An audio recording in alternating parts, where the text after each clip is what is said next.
Mister Roy की dead body उनके library में मिलती है। इन्वेस्टिगेशन में पता चलता है कि जहर खाने से उनकी डेथ हुई है, लेकिन मिस्टर रॉय के बाजू में जो जहर की बोतल रखी हुई है वो तो सील पैक है, मतलब बोतल खुली ही नहीं है। तो मिस्टर रॉय ने ये जहर तो नहीं खाया है। फिर उनके बॉडी में जहर गया कैसे? सुबह से कोई उनके घर नहीं आया है। बाजू में एक नोट भी मिलता है, मैं ये केस नहीं जीत पाया इसलिए खुद को मार रहा हूँ। पर सवाल ये था कि उनकी डेथ हुई कैसे और जहर उनके बॉडी में गया कैसे? डिटेक्टिव मेहुल क्राइम सीन पे पहुंच जाता है इस केस की छानबीन करने। तो मिस्टर रॉय बहुत बड़े एडवोकेट थे, मतलब इनके उतने ही दुश्मन भी होंगे। चौंकाने वाली बात यह है कि उनके पास कोई ग्लास भी नहीं है, जहर की बोतल भी सील्ड है। तो जहर अंदर गया कैसे? तभी मेहुल को एक क्लू मिलता है। क्या आप इस सीन को देख के बता सकते हैं मेहुल को क्या क्लू मिला होगा? सोचिए और जल्दी से आपका आंसर कमेंट कर दीजिए। चाहिए तो वीडियो को पॉज कर दीजिए।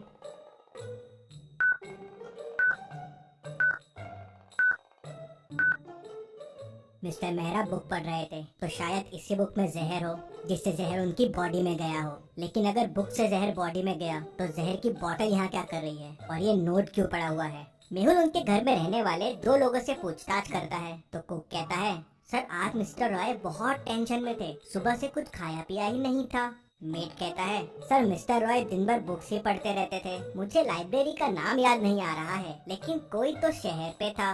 क्या आप इन दोनों पिक्चर्स को देख के बता सकते हैं ये कौन सी सिटी का नाम है? और उसी से लाइब्रेरी का नाम निकलेगा।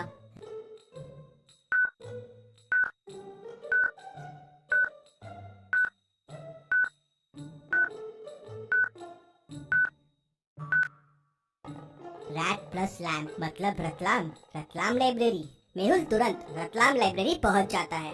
मेहुल लाइब्रेरियन से उस बुक के बारे में पूछता है तो लाइब्रेरियन बताता है कि बुक पहले मिस्टर वर्मा लेके गए थे, उन्होंने सुबह लाके वापस रख दिया और फिर शाम को मिस्टर रॉय लेके गए। मिस्टर वर्मा ये कौन है? तो लाइब्रेरियन बताता है कि सर वो भी बहुत बड़े एडवोकेट है। मिस्टर रॉय और मिस्टर वर्मा के बीच में केस भी चल रहा है, काफी सीरियस केस चल रहा है वो। मेहुल तुरंत मिस्टर वर्मा के घर पहुंच जाता है। क्यों मारा तुमने मिस्टर रॉय को? मारा? क्या मिस्टर रॉय की डेथ हो गई? कब? कैसे? तुमने ही खून किया है उसका, बताओ क्यों किया? क्या आप मिस्टर वर्मा के घर को देख के बता सकते हैं मेहुल को ऐसा क्यों लगा? सोचिए और मुझे आपका आंसर कमेंट करके बताइए।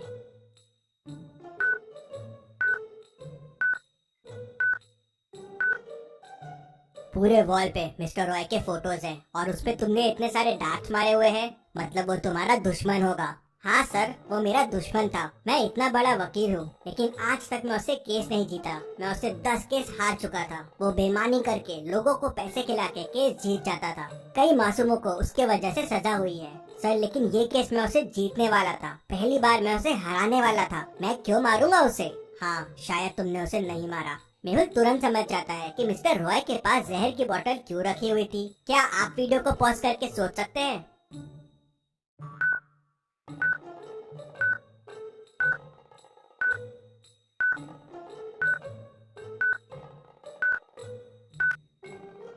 मिस्टर रॉय खुद ही मरने वाले थे। पहली बार वो केस हार रहे थे, लेकिन उसके पहले ही किसी ने बुक में पॉइजन लगा के उन्हें मार दिया। मेहुल वापस लाइब्रेरी जाता है। फिर मेहुल लाइब्रेरियन से पूछता है, क्या कोई इस बुक को सुबह से शाम के बीच में लेके गया था? लाइब्रेरियन सोचता है और कहता है, नहीं सर, मैं तो यहीं था, कोई लेके नहीं गया था। और वो बुक लास्ट रैक पे रखी है जहाँ कोई नहीं जाता है। हाँ, लाइब्रेरी में किसी ने पढ़ा होगा तो बताना मुश्किल है। मेहुल उस रैक के फिंगरप्रिंट चेक करता है तो उसे बस 3 फिंगरप्रिंट्स मिलते हैं। क्या आप इन फिंगरप्रिंट्स को देख के बता सकते हैं ये फिंगरप्रिंट्स किसके हैं?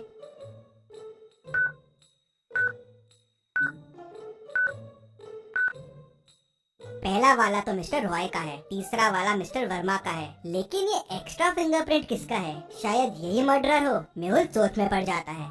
धूल की वजह से फिंगरप्रिंट्स थोड़े बिगड़ गए थे, तो किसके हैं मैच करना बहुत डिफिकल्ट था। सुबह से लेके शाम के बीच में लाइब्रेरी में 3 लोग थे। मेहुल तीनों से पूछताछ करता है, क्या तुम लाइब्रेरी के उस कॉर्नर में गए थे?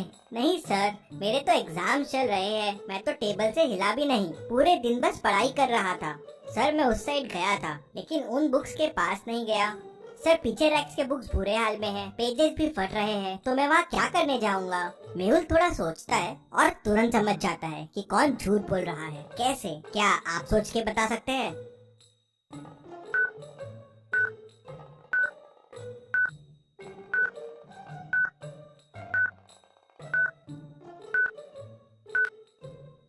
जब तीसरा आदमी वहाँ गया ही नहीं तो उसे कैसे पता है कि बुक्स वहाँ फटे हुए हैं? मेहुल उसे पकड़ लेता है तो वो बताता है कि वो बहुत घबरा गया था, उसने कुछ नहीं किया है। वो मिस्टर रॉय का बहुत बड़ा फैन है और उनके बुक्स और उनके केस पढ़ता रहता है, उसे भी एडवोकेट बनना है। ये सब सुनने के बाद मेहुल का 1% पे शक बहुत बढ़ जाता है। मेहुल तुरंत मिस्टर रॉय के लास्ट 5 केसेस देखता है जो उन्होंने जीते थे और उनकी लिस्ट निकालता है जो हारे थे।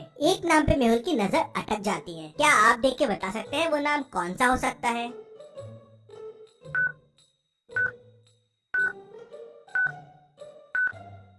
वो नाम है रोहन शर्मा। ये नाम तो पहचाना सा लग रहा है। लाइब्रेरियन का नाम रतन शर्मा है और इसका रोहन शर्मा। कहीं ये दोनों रिलेटेड तो नहीं? क्योंकि बुक लाइब्रेरी में कब आई और कब गई ये बस लाइब्रेरियन को पता था। मेहुल तुरंत लाइब्रेरियन के घर पहुंच जाता है तो देखता है कि उसके भाई की डेथ हो गई है। रोहन शर्मा की फोटो लटके रहती है और उसपे हार होता है। पता चलता है कि उसने सुसाइड कर लिया था क्योंकि वो केस हार गया था। मेहुल को समझते देर नहीं लगती कि ये बदला लेने के लिए ही शायद उसने मिस्टर रॉय का खून किया होगा। मेहुल रूम की चीजों को देखता है तो उसे एक और मर्डर का शक होता है। क्या आप रूम को देख के बता सकते हैं कि वो क्या चीज है?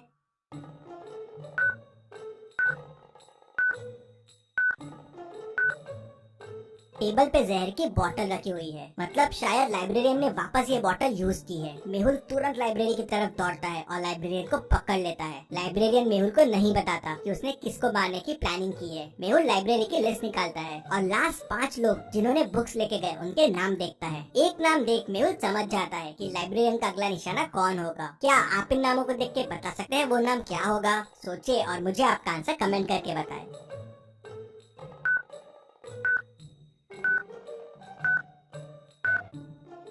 और वो है mister Verma. Mister Roy case जीत गए थे और मिस्टर वर्मा केस हार गए थे तो लाइब्रेरियन उसे भी मारना चाहता था क्योंकि उसके वजह से उसका भाई मर गया था। मेहुल तुरंत मिस्टर वर्मा के घर पहुंच जाता है और उन्हें बुक पढ़ने से रोक लेता है। मिस्टर वर्मा बच जाते हैं। मेहुल केस सॉल्व कर लेता है। Detective Mehul rocks. इसी बात पे जल्दी से वीडियो को लाइक कर दीजिए। चलिए अगली पहेली देखते हैं। लोकेश का उसके रूम में मर्डर हो जाता है। मर्डर करीब 4 बजे हुआ है।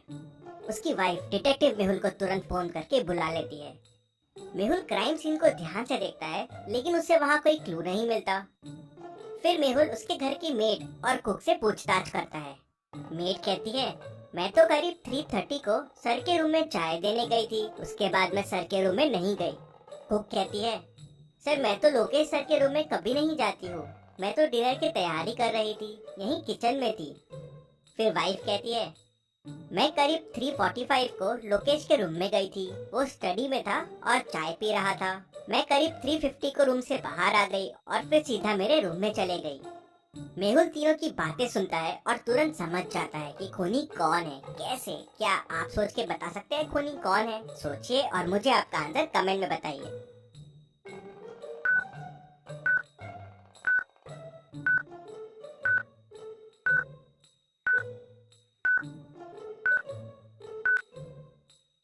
चलिए इसका आंसर देखते हैं।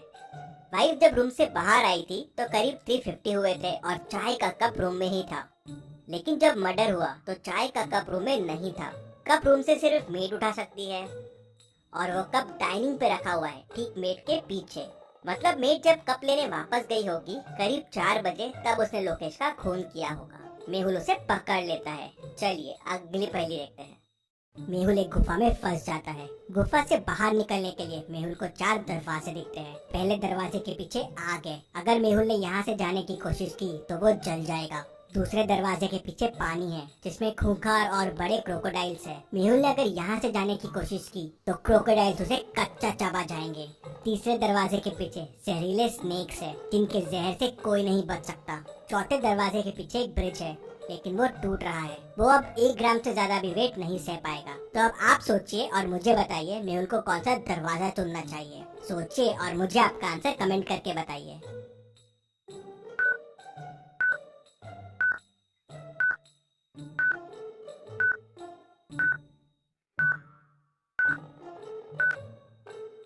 चलिए इसका आंसर देखते हैं। अगर आप ध्यान से देखेंगे तो गुफा के कोने में एक बाल्टी पड़ी हुई है। मेहुल दूसरा दरवाजा खोलेगा और बाल्टी लेके अंदर जाएगा। वो बाल्टी में पानी भर के लेके आएगा और पहले दरवाजे की आग बुझाना शुरू कर देगा। धीरे धीरे थोड़ी देर में आग बुझ जाएगी तो मेहुल पहले दरवाजे से निकल पाएगा। तो लॉजिकल आर्मी ऐसे और मेहुल वीडियोस के लिए चैनल को सब्सक्राइब करके बेल आइकन प्रेस कर दीजिए। Thank you.